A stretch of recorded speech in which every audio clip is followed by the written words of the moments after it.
In the era of Soundcloud rap, Rich the Kid was one of the hottest upcoming artists.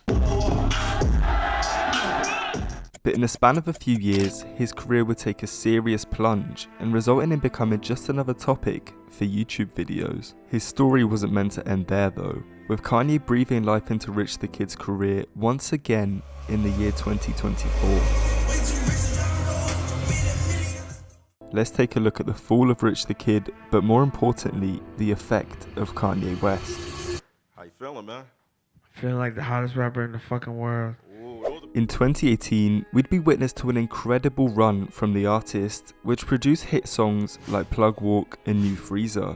These songs allowed Rich the Kid to create an album featuring some of the biggest artists of all time, with Kendrick Lamar, Future, and Lil Wayne all making an appearance on The World Is Yours.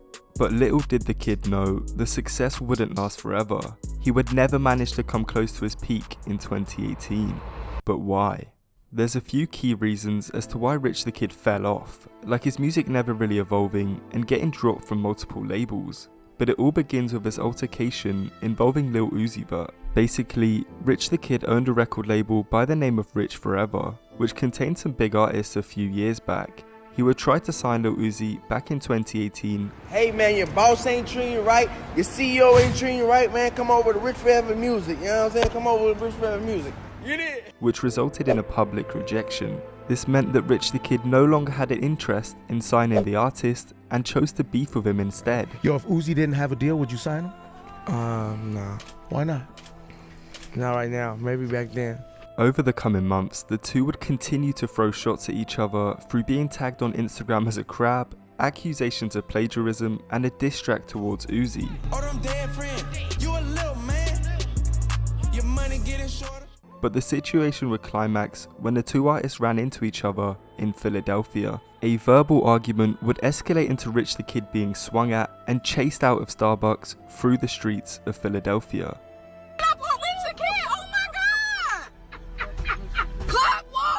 Whilst the beef would eventually be squashed between the two, Rich the Kid's reputation, alongside his album sales, would never recover. His career had been on a steady decline since his prime years in 2018, and it seemed his time in the industry was up. Or so we thought.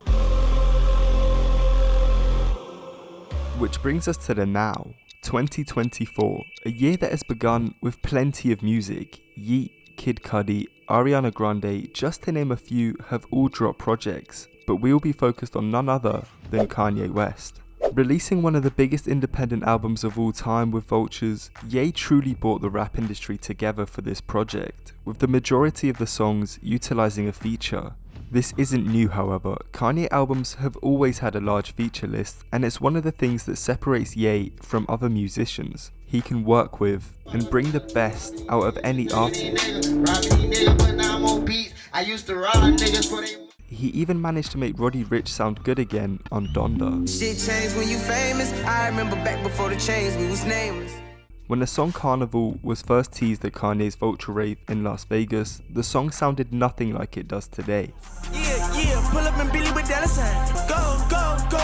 In fact, it actually had a huge glow up. Originally, Rich the Kid's verse would be divisive. You either liked it or hated it. And with the artist's reputation over the past few years, it was a massive shock when Kanye decided to involve him on Vultures. But during the past few years, it seemed like Ye has actually taken a likening to Rich the Kid. As back during the Donda 2 era, you know, the one with the stem player, it was also teased that the two had a song together, which we will probably never end up hearing. What Kanye's done in the past with artists like Fivio Foreign and Roddy Ricch would be done again with Rich the Kid. Carnival would end up being completely transformed, but I don't think anyone could have predicted what the song would end up achieving. I was hesitant playing Carnival for him because at the time he was like, no hi-hats on the whole album, no 808s on the whole album. Soon after the album's release, Carnival would be hitting the top of the Billboard Hot 100, giving Kanye his first #1 song in 13 years. And it was all thanks to Rich the Kid. No, I'm just joking, but the artist did play a massive part of it, being the first verse and the chorus of the song. The production of Kanye would also result in Playboi Carti and Rich the Kid gaining their first ever #1 song. Rich the Kid had come from being out of the picture completely in the rap industry to being on one of the biggest songs in recent years. If that's not a perfect example of the Kanye effect, I don't know what is. But we aren't finished there. This video wouldn't be complete without the mention of an album that you'll probably never get to hear, and in this case, we'll be discussing Rich the Kid's newest project, Life's a Gamble, which is actually being executively produced by both Kanye West and Ty Dolla $ign. Now, Ye has a very good reputation when it comes to producing for other artists. Take for example, A Whole Lotta Red. The project took Playboi Carti to an entirely new level of stardom and improved his reputation endless amounts, with the album already being considered a classic. Another great example would be Daytona. The album got an incredible reception, being nominated for several awards, all whilst being executively produced by Kanye West. If there was anyone who could mark the return of Rich the Kid with something special, it would be the controversial mastermind who's been the backbone of several great albums.